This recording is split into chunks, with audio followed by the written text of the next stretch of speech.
जय जगन्नाथ सांग मैंने आज थिला गणेश पूजा तेणु मो सकाळू गाधे सारिकी भोग खाई पुष्पांजलि दे सारा पर माँ देते रुटी सुजी ताकू खाई दिन बेला आज थिला बिना पियाज रसुण भात डालमा दही बैगण नाली शाग भजा ता सहित मु आलू दही चकटी से मोर लंच 4टा बेला हवा मात्रे आमे भाई भौणी बाहर जाइलु मूर्ति देखिया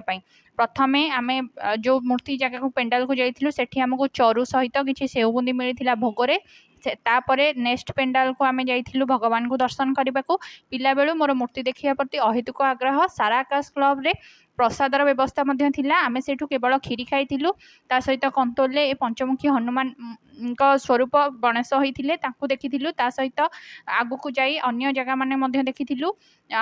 विभिन्न जगह विभिन्न शैली रे आमर गणेश मूर्ति होते तो देखी बहुत सुंदर लगिला। विद्यादायता समस्त को विद्या प्रदान करने सहित बुद्धि प्रदान करंतु बुलाबुली कर सारी घर को आसिया परे राति